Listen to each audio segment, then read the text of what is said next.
할렐루야. 어제도 오늘도 영원토록 살아계셔서 우리와 함께 하시는 주님 고맙고 감사합니다.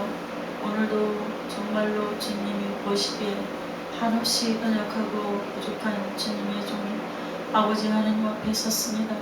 아버지 하나님의 말씀을 대언할 때에 아버지 하나님 성령의 기름 부음이 넘쳐나게 해주시고 연약함은 주님의 십자가 뒤에 가리워 주시고 주께서 전하고자 하시는 주의 말씀만 나타나게, 주의 능력만, 주님의 나라만 나타나게 해주옵시고 이 말씀을 듣는 가 모두가 예수님을 믿고 회개하고 죄 용서함 받고 하나님의 자녀되어 천국 백성이 되어서 지금부터 영원토록 천국 가는 그날까지 주님과 동행하며 온 세계 만민에게 복음을 전파하며 선교하는 주의 백성들이 다 되게 하여 주시옵소서. 감사하고 예수님의 이름으로 기도드렸습니다.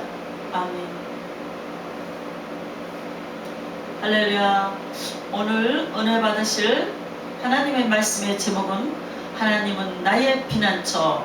성경 말씀은 시편 73편 21절에서 25절 28절입니다. 성경 말씀 봉독해 드리겠습니다. 내 마음이 산란하며 내 양심이 찔렸나이다.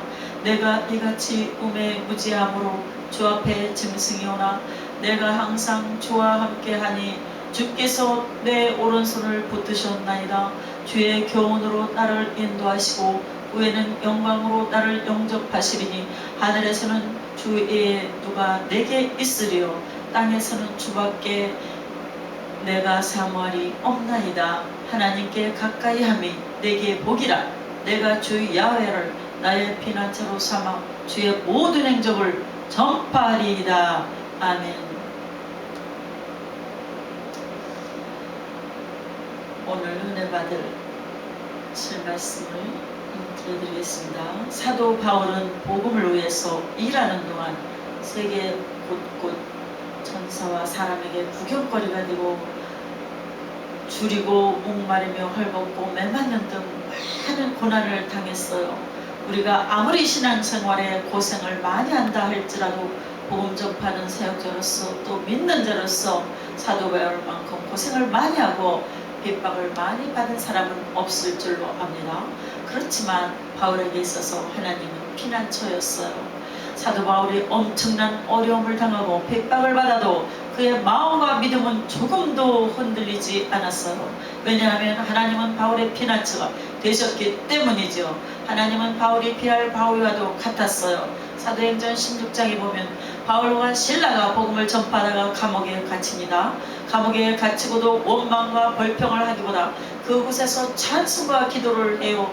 고난 속에서도 하나님을 신뢰하던 바울과 실라가 예배를 드리자 옥문이 열리는 기적이 일어납니다. 바울과 실라는 도망가지 않고 간소하게 복음을 전파합니다. 바울과 실라가 하나님께 기도하고 찬양 드릴 때 피난처 되시는 주님께서 억울한 문제를 해결해 주셨습니다. 하나님은 피난처시라는 말씀은 하나님이 우리 마음의 피난처, 마음의 안식처라는 뜻이죠. 신앙생활의 속에서 마음이 지켜지고 마음이 요동하지 않는 것을 경험하는 것을 참으로 주님은 우리의 피난처시라는 것을 경험하는 것입니다. 하나님께 나아갈 때만이 우리 인생의 모든 문제의 해결함을 받게 되는 것입니다. 첫째로 불완전한 인간. 우리는 부족하고 연약해요. 우린 불완전해요. 그래서 시편 기자가 우리 불완전한 인간에 대해서 이렇게 고백하죠. 시편 73편 21절 22절에 내 마음이 산란하며 내 양심이 찔렸나이다. 내가 이같이 우매무지함으로 주 앞에 짐승이 오나 완전한 사람이 없습니다. 고통스럽고 괴로운 순간은 지나가는 것입니다. 만나는 것입니다. 그때 인간의 연약함을 깨닫게 되죠. 부족함을 깨닫게 됩니다. 시편 기자가 내 마음이 산란하고 내가 마치 우매무지한 짐승과도 같다고 고백을 했어요. 새 한글 번역 성경을 보니까 내 마음이 쓰리고 내 속이 아픕니다. 나는 멍청해서 알지 못해요. 내가 짐승처럼 되었어요. 이렇게 번역되어 있습니다. 나는 아무것도 못합니다. 나는 부족합니다. 바로 그때 하나님의 은혜가 임하는 것입니다. 저도 생각이 나요. 청년 때 여의도 순복음교회 청년 교구가 있었어요. 마포 교구에서 처음으로 신학교 다닐 때 교구장으로 일을 했는데요. 지난 날을 생각해보면 제가 어떤 말씀을 가서 어떻게 전했는지 생각이 하나도 안 나요. 내가 한 것이 아무것도 없다고 생각하고 있어요. 매일 그 말을 수많은 사람 앞에서 간증하면서 깨닫지를 못했어요. 근데 어제 깨닫게 해주셨어요. 하나님께서. 그렇구나. 내가 무엇을 했는지 모르는 것이 정상이구나. 내가 한 것이 아니요. 하나님께서 하셨기 때문입니다. 하나님께서 교구를 맡아주셨고 하나님께서 말씀의 능력이 사람들에게 나게 하셔서 사람들의 믿음이 자라게 하셨고 그리하여 하나님을 믿게 하셨고 예수 그리스도를 영접하게 하셨고 신앙생활을 잘할 수 있도록 하나님이 하셨구나. 그걸 어제 깨달았어요. 그러니 내가 무엇을 했는지 아무것도 생각나지 않는 것이 정상이구나 하는 것을 어제서 깨달았습니다. 내가 하는 동안에는 은혜가 임하지 않아요. 난 아무것도 아닙니다. 주님 날 도와주시옵소서. 그때 은혜가 임하는 것입니다. 내가 하니까 이것이 되고 내가 하니까 이렇게 되고 저렇게 되고 자기 자랑을 할 때는 은혜가 멀어집니다. 그러나 난 아무것도 아닙니다. 나는 한 일이 없습니다. 난 오직 순종만 했을 뿐 주님이 하셨습니다. 주님만이 나의 모든 것이 되십니다. 주님만이 나의 주님이십니다. 할 때 풍성한 은혜가 우리에게 임한다는 사실을 잊지 않게 되기를 바랍니다. 사도 바울이 자기의 영적인 아들이며 제자인 디모데에게 편지를 보내는데 그 편지 디모데전서 1장 15절에 이 같은 말씀이 있어요. 믿보다 모든 사람이 받을 만한 말이요 그리스도 예수께서 죄인을 구원하시려고 세상에 임하셨다 하였도다. 죄인 중에 내가 괴순이라. 사도 바울 같이 위대한 하나님이 중에 말하기를 내가 죄인 중에 괴수다. 내가 죄인의 두목입니다. 내가 죄인의 우두머리예요. 이렇게 고백을 한 것입니다. 사도 바울이 예수님을 모를 때에는 한때 교회를 비판하고 교회를 무너뜨리는 데 앞장섰던 그 같은 잘못을 저질렀어요. 디모데전서 1장 13절 14절입니다. 내가 전하는 비방자요 박해자요 폭행자였으나 도리어 긍휼을 입은 것은 내가 믿지 아니할 때에 알지 못하고 행하였음이라. 우리 주의 은혜가 그리스도 예수 안에 있는 믿음과 사랑과 함께 넘치도록 풍성하였도다. 내가 예수님을 모를 때는 교회를 비방하고 박해하고 폭행하는 그러한 잘못된 삶을 살았지만 예수님을 믿고 나서 보니까 내가 이렇게 하나님의 자녀가 된 것이 정말로 하나님의 은혜요 은혜로라. 모든 것이 주님의 은혜로 된 것이라는 것을 깨닫고 고백한 것입니다. 여러분, 나와 여러분이 된 것은 주님의 은혜로 된 것입니다. 나는 연약하고 부족하고 불완전합니다. 우리 모두 마찬가지죠. 예수님의 은혜가 없이 살아갈 수 없어요. 그래서 우리가 늘 주님 앞에 나올 때마다 주님 나를 도와주시옵소서. 나는 부족합니다. 나는 연약합니다. 주님 안에는 나의 모든 것이 되십니다. 주님은 나의 모든 것이 되십니다. 고백하는 주님의 일꾼이 되어야 합니다. 우리는 불완전한 인간으로 완전한 하나님께 나아가야 돼요. 둘째로 완전하신 하나님은 완전하신 하나님이십니다. 완전하신 하나님이 나를 도와주시는 것이에요. 시편 73편 23절 24절입니다. 내가 항상 주와 함께하니 주께서 내 오른손을 붙드셨나이다. 주의 교훈으로 나를 인도하시고 후에는 영광으로 나를 영접하시리니 주님이 나와 늘 함께 하시며 내 오른손을 붙드셨습니다. 저와 여러분의 손을 주님이 늘 붙잡고 계십니다. 주님이 우리와 동행하시고 주님의 말씀으로 우리를 교훈하시니 주님 감사합니다. 나는 부족하고 불완전하고 연약하고 문제투성이지만 완전하신 하나님께 나가면 모든 문제가 해결되는 것이에요. 하나님의 은혜와 축복과 기적이 임하는 것입니다. 내 인생을 내가 살아가면 부족한 것이 너무나 많아요. 그러나 주님이 내 삶의 주인이 되시고 나의 사랑하는 목자가 되시면 우리는 부족함이 없는 것입니다. 시편 23편에 말씀하시죠. 여호와는 나의 목자시니 내게 부족함이 없으리로다. 아멘 할렐루야. 다윗 왕이 한평생 그의 삶을 되돌아보면 주님의 은혜에 감사하며 지은 시편이 23편인데 그는 1절에 이와 같이 고백합니다. 제가 금방 말씀한 거예요. 여호와는 나의 목자시니 내게 부족함이 없으리로다. 아멘. 할렐루야. 주님이 나의 목자가 되셨기 때문에 내가 부족함이 없는 것이에요. 주님이 다 채워주시고 공급하시고 인도해 주시기 때문에 주님, 나는 주님 안에 부족함이 없습니다. 할렐루야. 그리고 6절에 가서 이와 같이 고백합니다.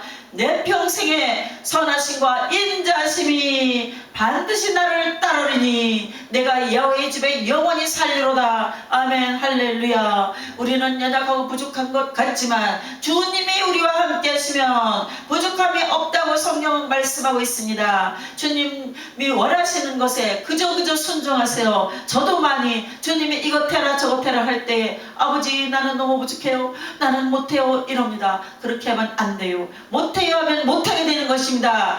주님, 나는 부족하오나 인정하고 주님이 하라시니 순종합니다 하고 나아갈 때 주님이 일하시는 것입니다. 주님이 함께 하시는 것입니다. 내 평생에 선하심과 인자심이 반드시 나를 따르리니 내가 야훼의 집에 영원히 살리로다. 아멘. 할렐루야. 주님이 선하시고 인자하시니까 우리의 모든 잘못도 용서해 주시고 우리의 부족함도 주께서 채워주시고 주님은 우리의 강한 하나님이시오 아버지시오 우리와 함께 하시는 주님이신 줄 믿습니다. 내가 주님을 믿고 의지하고 살아가는 동안 주님의 선하심과 인자하심이 나와 함께하고 나를 영생의 길로 인도하는 줄 믿습니다. 이와 같은 믿음의 고백을 드리며 살아가는 여러분 되시기를 주님의 이름으로 축원합니다. 아무리 우리가 가진 것이 없고 배운 것이 많고 건강하다고 할지라도 우리가 가진 것이 많고 건강하다 할지라도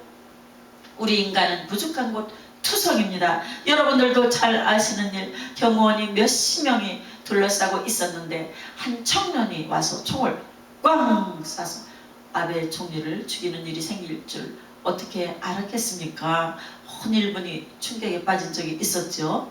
아베 총리가 일본을 다시 제국주의로 만들기 위해서 헌법을 바꾸려고 하고 군대 모두 지휘대의 준비를 강력한 군대를 만들기 위해서 준비하고 하던 분이었는데 41살 청년이 자기 총을 만들어 가지고 와서 꽝 하고 쏘니 온 일본이 충격에 빠진 것이 생각납니다. 전 세계가 애도의 전문을 보냈죠. 끝이 얼마나 허무합니까? 경호원들이 수십 명 둘러싸 있으면 뭐합니까? 일본에서는 총기 사고가 나지 않아요. 왜냐하면 총을 허락하지 않기 때문에. 뉴스를 보니까 2021년 중에 총기 사고로 죽은 사람이 한 사람이었어요. 한 사람. 총을 허락하지 않는 나라니까 그렇죠. 미국엔 같은 해 2만 명이 총으로 죽었어요. 총을 허락했기 때문에 우리나라도 총기 사고가 없지요. 총을 허락하지 않으니까 이것이 불완전한 인간이에요. 그래서 이 땅에 살아가는 동안 우리가 믿고 의지해야 할 분은 오직 하나님 한 분밖에 없는 것입니다. 첫째도 하나님이요, 둘째도 하나님이요, 마지막도 하나님인 것입니다. 시편 73편 25절로 고백합니다. 하늘에서는 주 위에 누가 있으리요, 땅에서는 주밖에 내가 사모하리 없나이다. 주밖에는 내가 믿고 의지할 분이 없어요. 주님밖에 내가 믿고 의지할 분이 없는 것입니다. 우리는 항상 이렇게 고백해야 되는 것입니다. 락앤롤의 제왕이라고 부르는 엘비스 프레슬리가 있죠. 지금 젊은 청년들은 잘 모르겠지만 60년대, 70년대를 지나온 분들은 이분을 잘 압니다. 세계적인 락앤롤 가수인데 그 당시 레코드판이 5억 장이 팔렸어요. 5억 장이라는 것은 5억 명이 그걸 사갔다는 거거든요. 지금이야 뭐 유튜브로 있고 해서 BTS 노래 같은 것을 1억 명이 보고 하지만 그 당시 60년대 70년대에 레코드판이 5억 장이 나갔다는 것은 대단한 것이었습니다. 그래서 역사상 가장 많은 음반을 판 솔로 아티스트 기네스 월드 레코드에 인정받은 세계적인 가수이기도 했죠. 이미 21살 때 그가 두각을 나타내서 온 미국을 휩쓸었어요. 미국 젊은이들의 그냥 우상이 되어버려서 엘비스 프레슬리가 나타나면 막 군대처럼 몰려들었어요. 36살 때 그래미 평생 공로상을 받기도 했습니다. 그런데 너무나 그가 스트레스를 많이 받아가지고 늘 약을 먹었는데 42살에 약물 과다복용으로 심장마비로 죽고 말았어. 그의 젊은 시절을 돌아보면 참 안타까운 것은 미국의 테네시 주의 멤피스라고 하는 도시가 있는데 거기에 우리와 같은 순복음교회 First Assembly of God 그 교회 찬양대원이었어요. 이 교회 찬양사역으로 굉장히 유명한 교회인데 이 교회에서 찬양사역을 잘하던 청년이 너 참 노래 잘 부르는구나. 한번 나가서 노래 불러봐. 그리고 기타 들고 나가가지고 띵가띵가 했는데 그만 사람들이 몰려들었어요. 그래서 그냥 멀리 갔습니다. 그것이 엘비스 프레슬리예요. 만약 그가 계속 찬양대로 남아 있었으면 지금도 찬양하고 있을지 모르죠. 그래봐야 88살, 8살밖에 안 됐을 텐데 42살에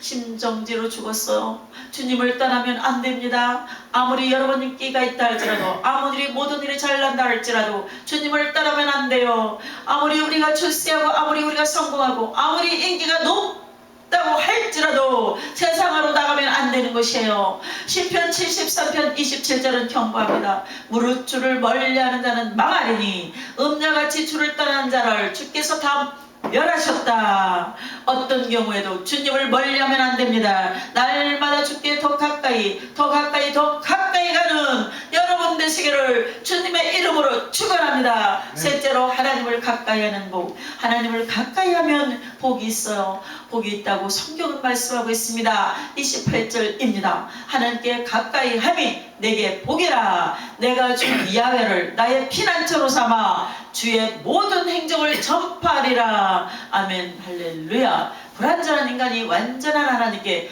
가까이 나가는 것이 복인 것입니다. 주 앞에 예배드리는 것이 복이에요. 주님 앞에 기도하는 것이 복입니다. 주님 앞에 찬양하는 것이 복입니다. 주님 곁에만 있어도 그게 복이에요. 왜 우리 하나님이 복이시니까? 예수님을 믿는 사람은 늘 하나님과 동행하며 주님께 가까이 지내야 돼요. 그럴 때 복이 임하는 것입니다. 이렇게 주님께 가까이 하면 이렇게 복이 있는 자가 되면 생각한 것보다 더 잘 되고 계획한 것보다 더 잘 되고 하나님께서 역사하시는 것입니다. 하나님께서 모세를 통하여 이와 같은 축복의 말씀을 그 제사장들이 전하라고 전해 주셨어요. 아론과 그의 자손에게 너의 제사장들은 이렇게 하나님의 축복을 전해라. 민수기 6장 24절로 26절입니다. 야훼는 네게 복을 주시고 너를 지키시기를 원하며 야훼는 그의 얼굴을 네게 비춰서 은혜 베푸시기를 원하며 야훼는 그의 얼굴을 네게로 향하여 드사 평강 주시기를 원하노라 할지니라. 아멘 할렐루야. 하나님께서 내게 복을 주셔서 너를 지켜주시고 하나님께서 그 얼굴을 내게 비추사 내게 은혜를 베풀어 주시고 하나님께서 그 얼굴을 내게로 향하여 마음의 평안함이 넘쳐나기를 원하노라. 하나님이 우리의 피난처라고 그랬죠. 하나님께 항상 향하고 있으면 하나님께서 평안함이 넘쳐나게 해주시는 것이에요. 하나님의 삼중 축복을 전했습니다. 하나님의 은혜가 임할지어다. 할렐루야. 하나님의 삼중 축복이란 삼박자라고도 했죠. 우리의 영혼이 잘되고 영혼이 잘된 같이 범사가 하는 일이 잘되고 형통하고 강건해진다는 말씀이에요. 하나님 먼저가 영혼입니다. 우리 영혼이 잘 돼야 돼요. 우리 영혼이 잘 되면, 영혼이 잘 되려면 아까 말씀했듯이 항상 기도하고 항상 기뻐하며 항상 말씀 읽고 항상 하나님께 감사해야 되는 것이에요. 그래야 하면은 가까이 하면은 삼중 축복을 받습니다. 하나님의 축복이 우리 모두에게 임하기를 간절히 축원합니다. 하나님의 평강이 임할지어다. 이 복을 누리며 살아가는 여러분 되시기를 주님의 이름으로 축원합니다. 잠깐 우리 인생길 잠깐이죠. 우리 인생길 살다가 가장 중요한 것은 예수 잘 믿고 날마다 하나님께 더 가까이 가는 것이에요.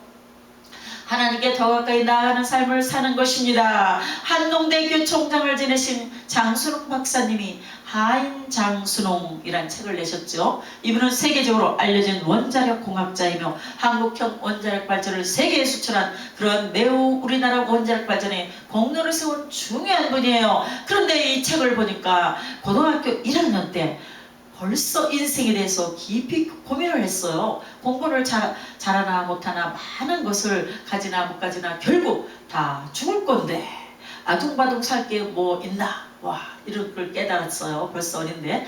아이고, 고등학교 1학년이 벌써 인생에 대해서 허무감을 느끼고 절망하고 있었는데 고등학교 2학년 때 였어요. 그 사람의 전환점이 다가옵니다. 어머니를 따라서 교회를 나갔어요. 할렐루야. 교회 나갔는데 덕수 교회를 나가는데 교회 안에 성경 구절이 하나 딱 붙어 있었어요. 뭐라고 써 있느냐? 하나님이 세상을 이처럼 사랑하사 독생자를 주셨으니 이는 주를 믿는 자마다, 이는 그를 믿는 자마다 멸망치 않고 영생을 얻게 하심이라. 이 말씀이 막 그 마음에 들어와 가지고 집에 왔는데 그 말씀이 마음속에서 떠나지 않고 마음이 뜨거워지는데 성령의 은혜가 임한 것입니다. 내가 예수님을 믿기만 하면 이 죽음의 절망에서 벗어나서 영생에 이르는구나. 마음이 뜨거워져서 이제 마음속에 우울감, 허무감 싹 사라져버리고 주님을 향한 기쁨이 샘솟듯 넘쳐났습니다. 성령이 임한 것입니다. 성령님이 임한 것이에요. 여러분도 그래야 됩니다. 그래서 그런 결심합니다. 그래, 이 복음을 전하는 것은 굉장히 중요한 문제다. 복음을 전하는 기회가 닿는 대로 힘써 전하자, 이렇게 마음먹었어요. 그래서 교회에서 첫발을 디딘 2주 만에 무작정 교회에 많은 친구들을 데리고 와야 되겠다, 이렇게 생각을 해서 본인이 학교에서 공부를 잘했어요. 10등 안에 들었기 때문에 영어도 가르쳐주겠다, 수학도 가르쳐주겠다 하면서 친구들을 설득해서 전도를 해서 교회를 데리고 나오는데 고등부가 금방 90명이 넘었어요. 그렇게 열심히 전도하는 그런 훌륭한 청년으로 자라났습니다. 서울대학교 원자력공학과 졸업한 다음에 미국의 명문대학 MIT 원자력공학에서 석사 박사 학위를 받았어요. 보스턴에 있어요. 그 다음 한국에 들어와서 1982년부터 가이스트대학교 원자력 및 양자공학부 교수로 임하면서 가이스트의 기획처장, 교무처장, 대부부장, 교육부총장 모든 요직을 거치면서 수많은 동료 교수들을 주님께로, 젊은이들을 주님께로 전도했습니다. 특별히 2014년부터 2022년까지 한동대학교 총장을 역임하면서 젊은이들에게 다음 세대를 위하여 하나님의 뜻을 심어주는 사명을 잘 감당했습니다. 여러분 들어서 아실 겁니다. 그 다음에 그의 책 하인 장순홍 제목처럼 하나님의 사람 하인으로 주님을 섬기며 살겠다고 고백하며 이와 같이 말합니다. 지나온 인생에서 가장 가치 있는 일은 고등학교 2학년 때 예수님 만난 것입니다. 할렐루야. 여러분 예수님을 만났습니까? 언제 만났습니까? 여러분의 가장 가치 있는 것은 예수님을 만난 바로 그때입니다. 이는 고등학교 2학년 때 예수님을 만난 것이에요. 그때의 성경 공부가 내 믿음을 성경 말씀 위에 굳세게 했고 내 일생을 이끌어가는 믿음의 자산이 되었다, 이렇게 말씀합니다. 복음은 사느냐 죽느냐의 문제입니다. 복음은 사느냐 죽느냐의 문제입니다. 여러분 성령 받으세요. 성령은 이미 예수님 믿으면 누구나 받지만 성령의 기름 부음을 받아야 돼요. 그것은 기도를 많이 하고 말씀을 많이 받고 하나님의 뜻대로 살기를 원하는 자가 되어야 합니다. 그렇게 하나님한테 매달릴 때 성령의 능력이 임해요. 성령의 것을 충만이라고 말합니다. 그래야면 여러분은 복음을 전할 수가 있어요. 누가 돈을 준다고 해봤자 아주 많이 줘봐야 몇백억, 몇천억 줄 수 있을 것입니다. 하지만 생명은 줄 수 없어요. 눈앞의 것보다 더 멀리 있는 가치, 나아가 영원한 가치에 주목하면 좋겠습니다. 영원한 가치, 우리가 영원히 주님의 나라 가서 주님과 함께 산다는 그 영원한 가치에 주목하면 좋겠어요. 할렐루야. 예수님을 믿으면 운명이 바뀌는 것이에요. 고등학교 2학년 때 예수를 믿고 운명이 바뀌어서 위대한 하나님의 사람이 된 장 박사처럼 위대한 원자력 전공을 한 장 박사님이 된 것처럼 우리나라 원자력 발전에 크게 공헌하고 대학교 총장으로 많은 젊은이들을 주님께로 인도하고 지금도 하나님의 영광에서 귀하게 쓰임받는 귀한 박사님으로 많은 사람들에게 주의 복을 전하고 있어요. 여러분 장 박사님처럼 예수 잘 믿고 여러분이 만난 예수님을 만방에 열방에 전 세계에 복음의 증인이 되시기를 바랍니다. 날마다 여러분의 삶이 하나님의 은혜로 충만하게 되기를 바랍니다. 날마다 주님 앞에 기도를 통하여 말씀을 통하여 찬양을 통하여 더 가까이 주께로 나아가는 여러분 되기를 바랍니다. 주님께 가까이 함이 복이라고 했어요. 아까 읽어드렸죠. 그 복을 다 받아 누리는 여러분 모두가 되기를 주님의 이름으로 축원합니다. 주여 날마다 우리가 주님과 가까이 하여 주님의 크신 복을 받아 누릴 수 있게 하여 주시옵소서. 잠깐 지나가는 인생길에서 예수님 잘 믿고 하나님을 잘 섬기며 이 세상에 선한 영향을 끼치고 위대한 하나님의 사람으로 크게 쓰임받는 모두가 되기를 바랍니다. 그와 같은 삶을 살아가는 여러분 모두가 되시기를 바랍니다. 여러분 인생길은 금방 지나가요. 그래서 우리 주님 앞에 설 때 잘하였도다 착하고 충성된 종아 칭찬받는 모습으로 저는 여러분 모두가 될 수 있기를 주님의 이름으로 축원합니다. 우리의 그러한 믿음을 담아서 결심을 담아서 함께 찬송하겠어요. 찬송가 446장입니다. 주 음성에는 다 함께 부르시겠습니다. 주 음성에는 참 기쁨 없도다. 날 사랑하신 주 늘 계시옵소서. 기쁘고 기쁘도다. 항상 기쁘도다. 나 주께 왔사오니 복 주옵소서. 주 떠나가시면 내 생명 헛되네. 기뻐나 슬플 때 늘 계시옵소서. 기쁘고 기쁘도다. 항상 기쁘도다. 나 주께 왔사오니 복 주옵소서. 할렐루야. 한 번뿐인 인생 살아가는데 후회 없는 인생을 살게 되시기를 바랍니다. 주님이 원하는 삶 항상 기뻐하며 기도하며 말씀하며 전도하며 하나님과 함께하는 그런 삶 살기를 바랍니다. 우리는 과연 주님 앞에 설 때 어떤 모습으로 설 수 있을지 우리 자신을 돌아보면서 부끄러움이 없는 후회 없는 주님 안에서 참으로 보람되고 의미 있고 행복한 삶을 살아가는 여러분 모두가 되시기를 주님의 이름으로 축원합니다. 할렐루야.